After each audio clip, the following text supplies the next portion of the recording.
We'll continue with some examples which are about the right-hand sided and left-hand sided limits. Also, I'll give you some facts, but before the facts, I want to solve an example about this fact to understand it clearly.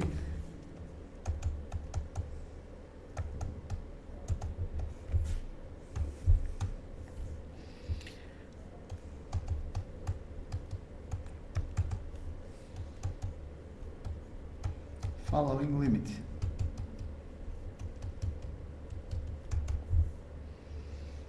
And the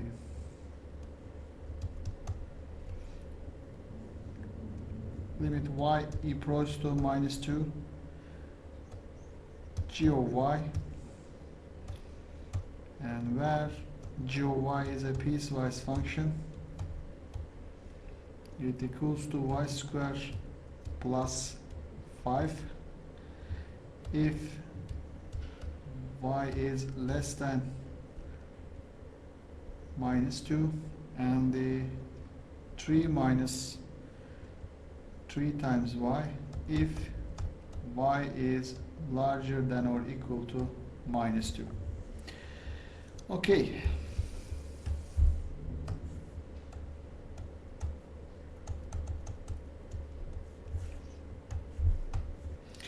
The two one-sided limits this times here, and the first one, limit y approaches to minus 2 from left-hand side, g of y. We must choose the first piecewise, and which is the y squared plus 5.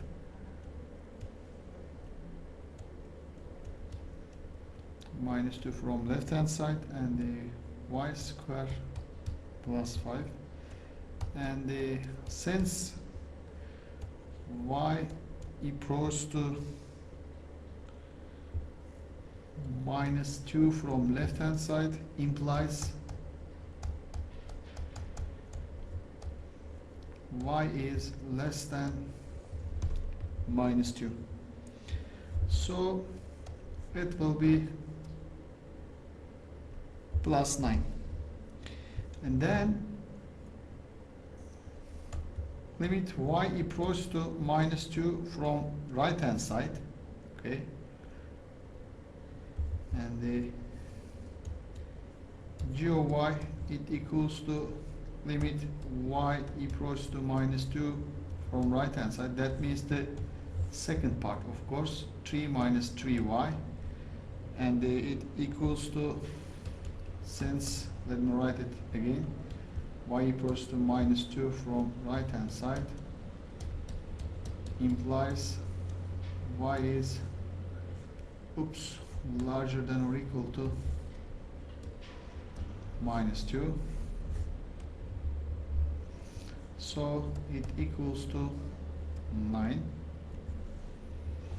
Okay, and so we found the one-sided limits are the same.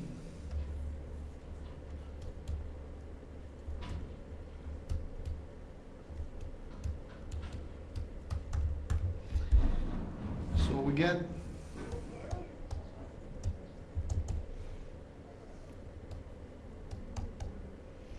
limit y approaches to minus 2, okay, g of y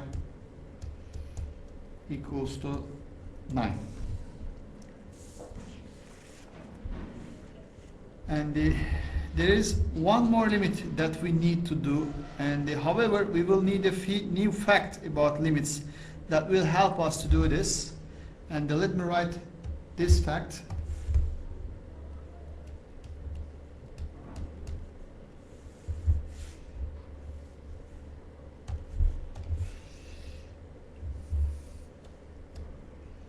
If f of x is less than or equal to g of x for all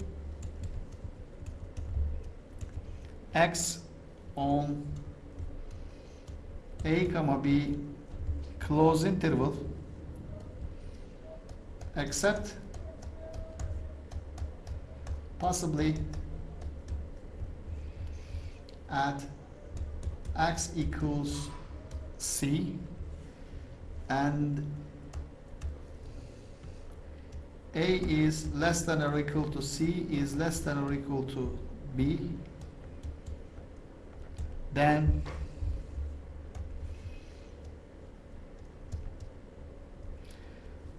limit x equals to c, f of x is less than or equal to limit x equals to c g of x. Okay.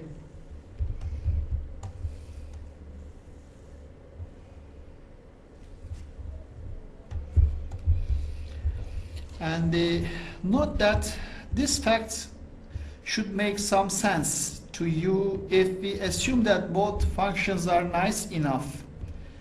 If both of the functions are nice enough to use the limit evaluation fact, then we have limit x equals to c, okay, f of x equals f of c, okay, less than or equal to g of c, it equals to limit x equals to c g of x.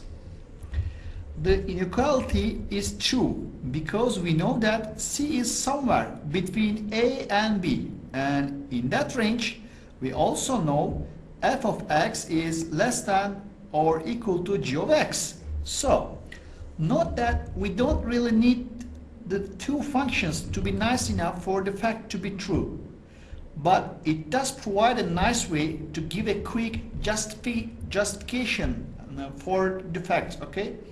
And also note that we said that we assume that f of x is less than or equal to g of x for all x on a comma b closed intervals, okay? Of course, what did I say? Except possibly at the x equals c, because limits do not care what is actually happening at x equals c. We don't really need the inequality to hold at that specific point. We only need it to hold around x equals c, since that is what the limit is concerned about it, okay? So we can take this fact one step further to get the following theorem, okay? Let me give the Skew's theorem, which is also called Sandwich theorem, okay?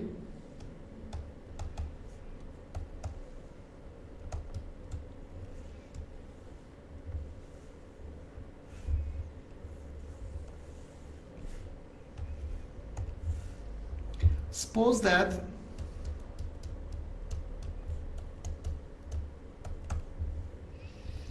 for all x on a comma b close interval except possibly at x equals c, and we have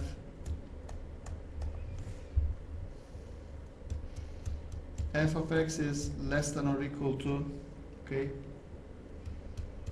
h of x is less than or equal to g of x, okay. Also suppose that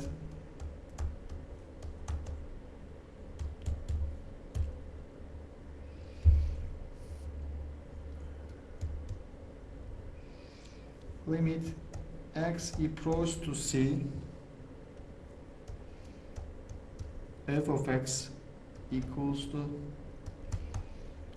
limit x equals to c, g of x equals the limit for some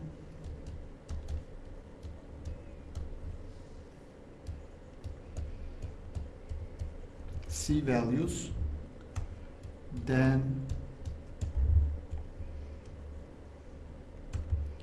limit x equals to c, h of x equals limit.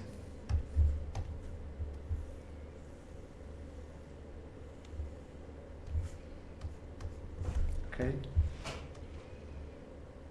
This is our Skew's theorem.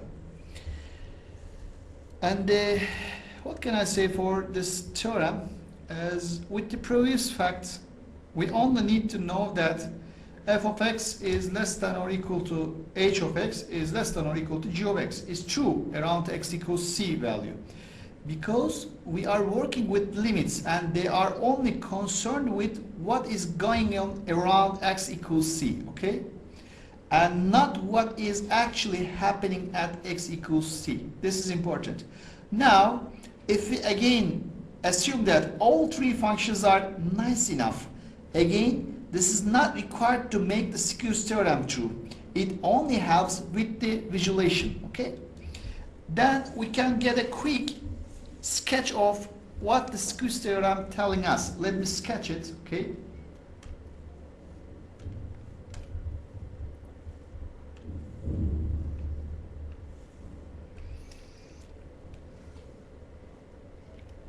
Let me use the green pen to sketch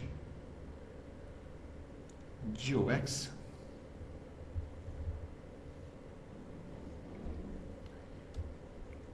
This is g of x, okay? And sketch the f of x.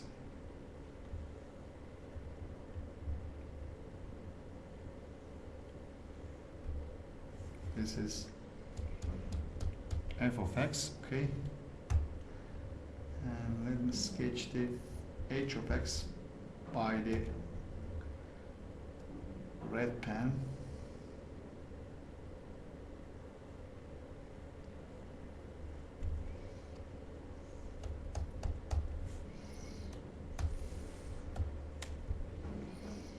Okay.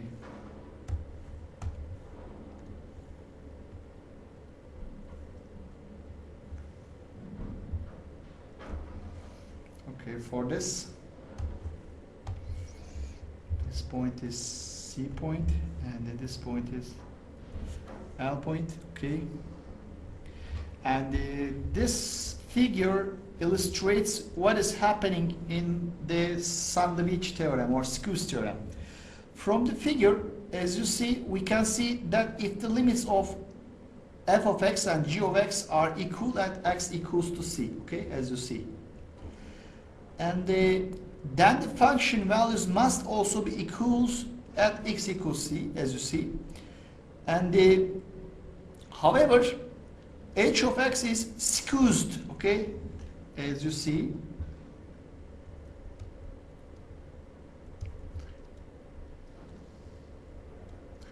Skewed our h of x between f of x and g of x at this point, as you see, okay. And the h of x must have the same value, okay?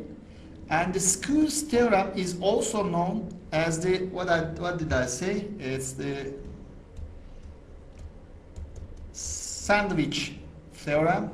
Also, another name is pinching theorem, okay?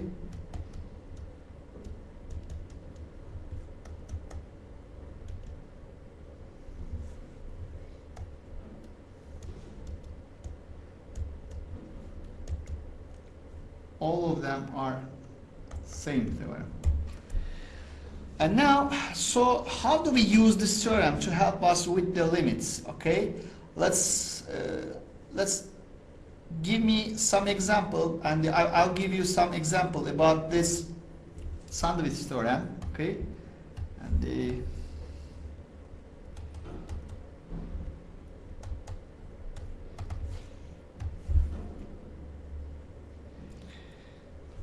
question is, evaluate the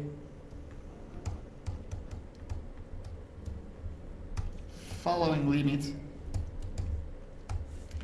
and that is the limit x equals to 0 x squared cosine of 1 over x. Okay, and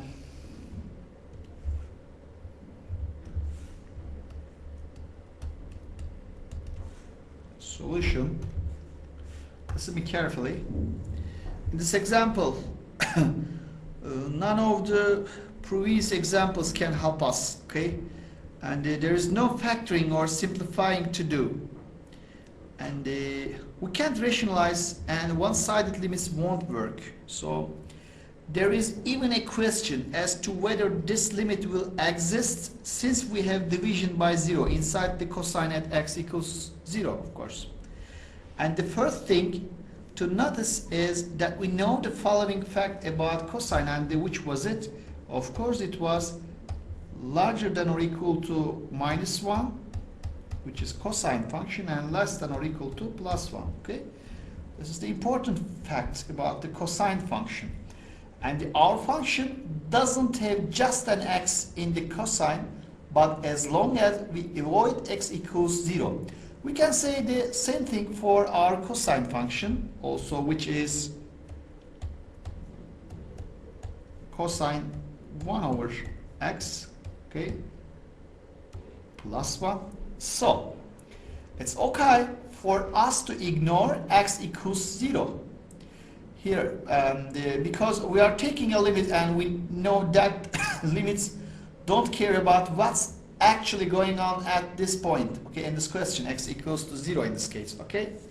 And what will I do now? And if we have the above inequality for our cosine, we can just multiply everything by an x square, okay? And after that,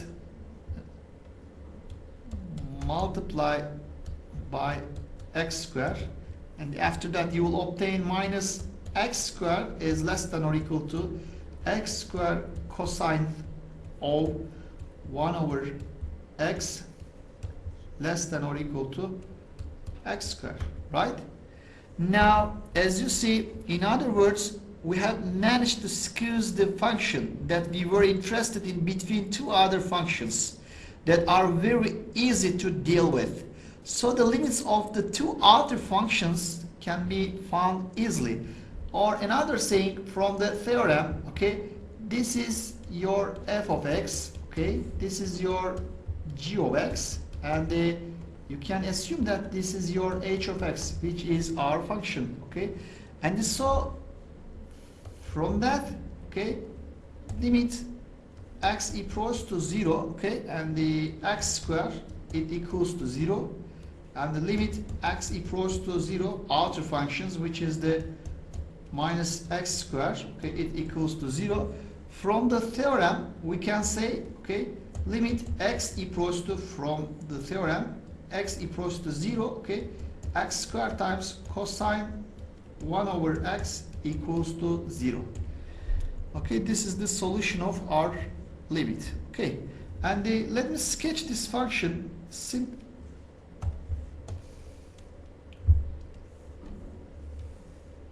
Okay, and some of you knows what's the x square function. X square function is this. Okay, this is x square, y equals to x square, and the blue pen will sketch the minus x square, which is the symmetric on the x-axis. Y equals to minus x square. Okay, and some of you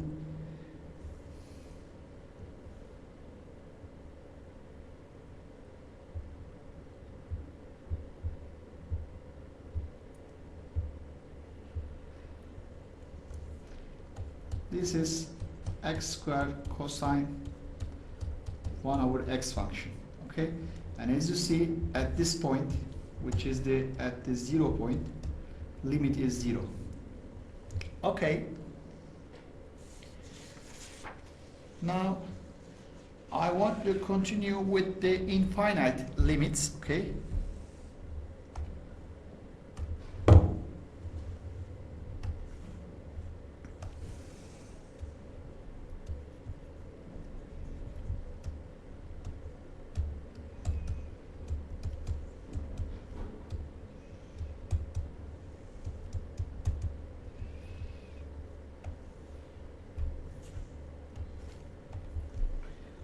And in this section, we will take a look at limits whose value is infinity or minus infinity. These kinds of limit will show up fairly regularly in later sections and in other courses, so you will need to be able to deal with them when you run across them, okay? And the first thing we should probably do here is to define just what we mean when we set that a limit has a value of infinity or minus infinity, okay? Let me give you a definition about it.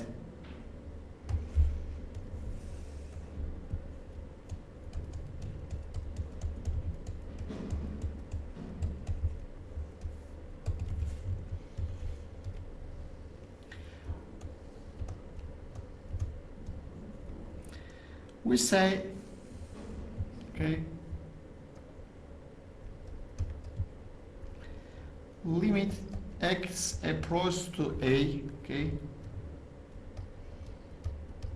f of x equals infinity, okay, if we can make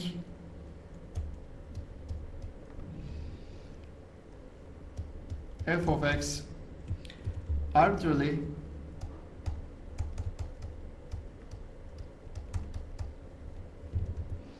large for all x sufficiently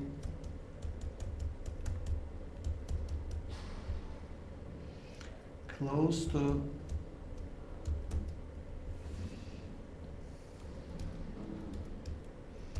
x equals a from both sides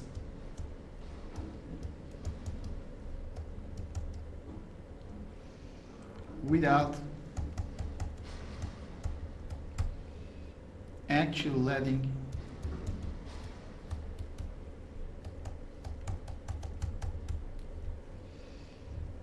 x equals a,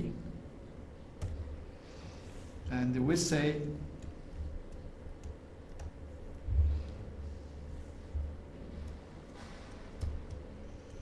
limit x approaches to a, f of x equals minus infinity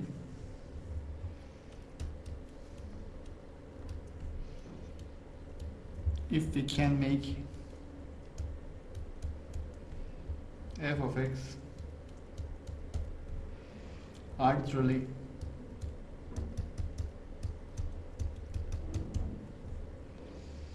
large and negative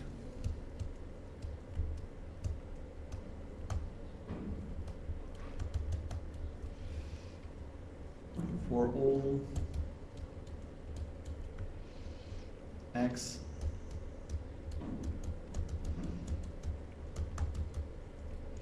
sufficiently close to x equals a from both sides without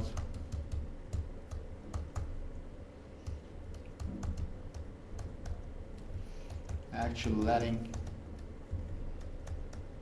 x equals a, okay? And these definitions can be appropriately modified for the one-sided limits as well. To see a more precise and mathematical definition of this kind of limit, please see the definition of the limit section and at the end of your book, okay? And let me start off with a fairly typical example illustrating infinite limits, okay?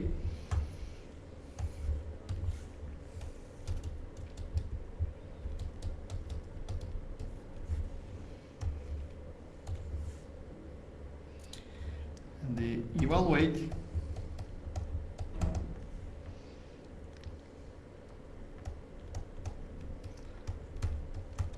each of the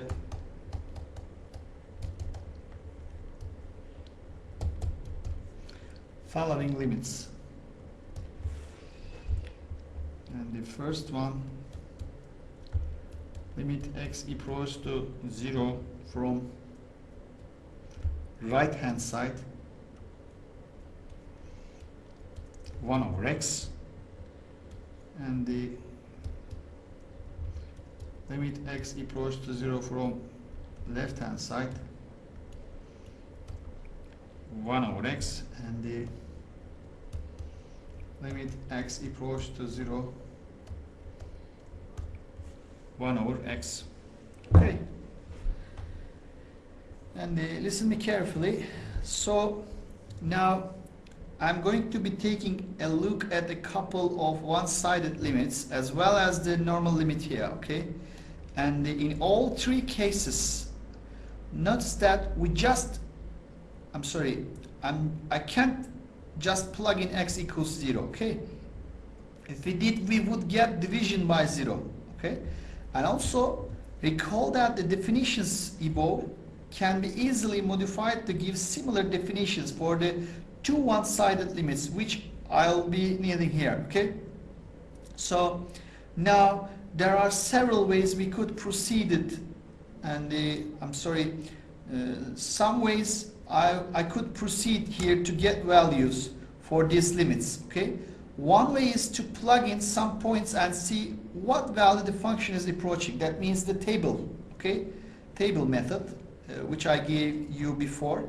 In the preceding section, we said that we were no longer going to do this, but in this case it's a good way to illustrate just what's going on with this function. Okay, so here is a table, and I will give you a table and some axis values from both sides, which are the left and the right sides, and using these values I'll be able to estimate the value of the two one-sided limits. And once we have that done, and we can use the fact that the normal limit will exist only if the two one-sided limits exist, of course, and they have the same value, of course. And let me give you a table about the x values from the zeros left and the right hand sides, okay?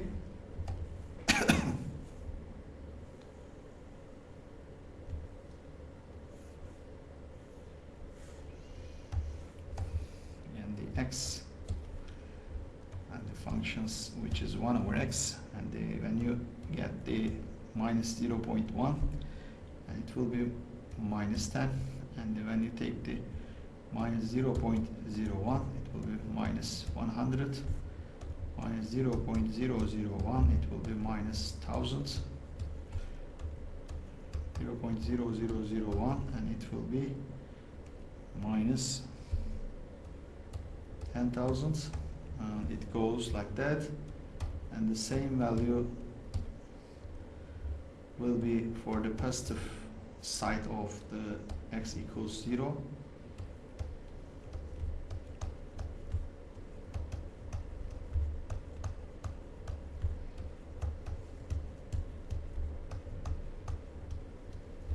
Okay, and from this table we can see that as we make x smaller and smaller, the function 1 over x gets larger and larger, okay? And you can assume that it goes to the infinity, okay? And it should make sense that this trend will continue for any smaller value of x that we choose to use, okay? And the function is a constant in this case, of course, divided by an increasingly small number. So the resulting fraction should be an increasingly large number, and as noted above, the fraction will retain the same sign as x. So I can say from here, limit x equals to 0 from left hand side 1 over x will be equal to minus infinity. From this part I can say limit x equals to 0 from right hand side 1 over x it will be equal to plus infinity. And another way to see the values of two one-sided limits, okay, and let me simple graph of this function, which is the 1 over x, okay?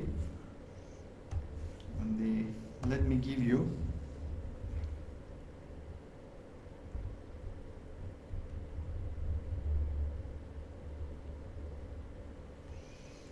like that.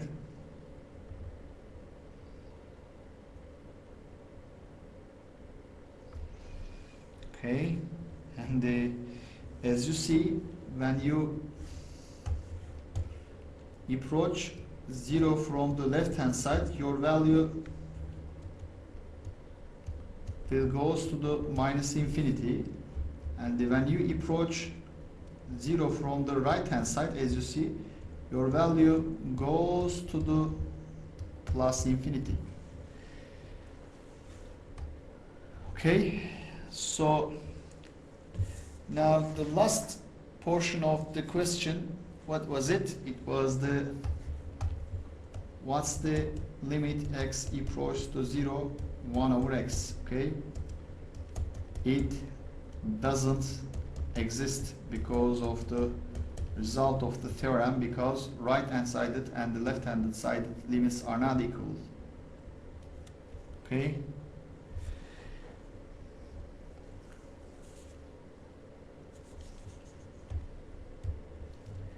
So let me give you another example, okay?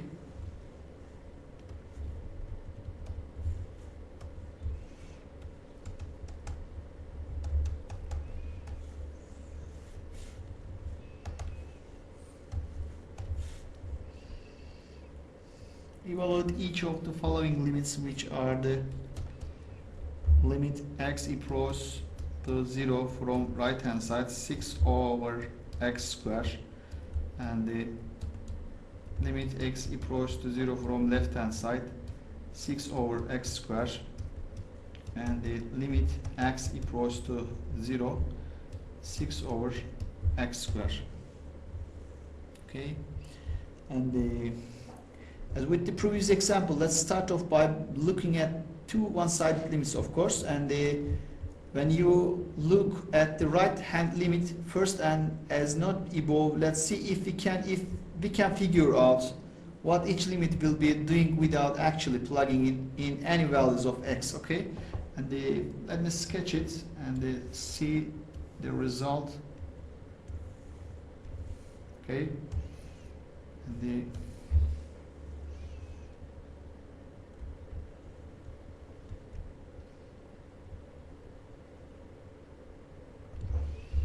this is our 6 over x square function. Okay, and what can we say about it? Okay, when you approach to 0 from left hand side, your value will go to plus infinity. Okay, and the same method, when you approach to 0 from right hand side, now your value go to infinity again. Okay, so we can say about the left hand sided limit, it's equal to plus infinity, and the right hand sided limits, it's equals to plus infinity. So okay, they are equal to each other, so we can say the limit x approaches to 0 6 over x squared equals plus infinity value.